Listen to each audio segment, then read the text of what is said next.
Do you know the most enigmatic character in Red Dead Redemption? He's called Stranger Man. In the first game, he appears in a mission called I Know You. As you approach, he says he already knows you, even though John has no idea who he is. In their very first conversation, this mysterious man mentions events that we only see later in Red Dead Redemption 2, which takes place 12 years earlier. Stranger Man gives John a series of morality-based tasks. In each encounter, he provokes the protagonist with unsettling questions. How can a man kill so many people and still honor his marriage vows? On another occasion, he asks John to help protect a nun from being robbed. In their final meeting, he appears at a location that, later on, becomes John's grave. He claims to be an accountant, and when John demands to know his name and how he knows him, Stranger only replies that he knows him from everywhere and doesn't remember his own name. Frustrated, John threatens to shoot. The strange man then delivers an eerie line: "You will be responsible for your actions." John fires 3 shots, but nothing happens. Stranger simply vanishes, leaving the mystery behind. In Red Dead Redemption 2, this mystery deepens. Inside a remote cabin, there are direct references to the character, a smudged painting that, as in-game days pass, slowly takes shape until it becomes the image of Stranger Man. Next to it, there's a mirror with a top hat placed beside it. At one point, the hat disappears, and when you look into the mirror, you can see Stranger Man standing behind you, but when you turn around, he's gone. And it doesn't end there. In a town stricken with cholera, everyone is sick, except for one local shopkeeper. Strangely healthy, he treats others with disdain and prejudice. If the player decides to shoot him, he reappears the very next day as if nothing ever happened. The most disturbing detail, in his home, there's a picture of Stranger Man, as if he were some kind of saint or protector. This raises the ultimate question: who or what is Stranger Man? In this game, they made alternate endings for different skins, and that's just genius. Check out the look of pain on the protagonist's face. Seriously, if you collect all 15 film reels and beat the game, you unlock the Secret Theater, which is basically a set of funny bonus cutscenes. In the true ending of the story, Snake walks into the room, gets a round of applause, and is decorated. There's a close-up of his face, then they pin the medal on his chest, and that's it. He's standing there all proud with his medal. Simple, straightforward. Now, in the Secret Theater, there are 2 more endings. One with him wearing the shirtless skin, and another with him in heavy military armor. Let's start with the shirtless one. President Lyndon walks in, grabs the medal, steps forward, and jams the medal right into his chest. You can even hear the sound.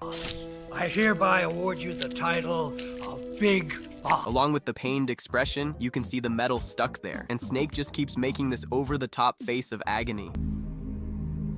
And it doesn't stop there. Before leaving, another character shows up and drives in another medal. Damn! Snake walks off with 2 medals in his chest, but it's still not over. Before he can go, he gets a 3rd medal shoved into him. And finally, the villain Colonel Volgin shows up with even more medals to pin on him. The whole thing ends in that classic Kojima style, though it's exclusive to the remake and not in the original game, and it finishes with this surreal punch, like something straight out of a dream sequence. Then comes the other ending, with him in the heavy armor. The president grabs the medal, steps forward, and tries to pin it on him, but this time Snake gives a little smirk because he's protected by the armor. Big Boss. The medal just falls to the ground and he doesn't feel a thing.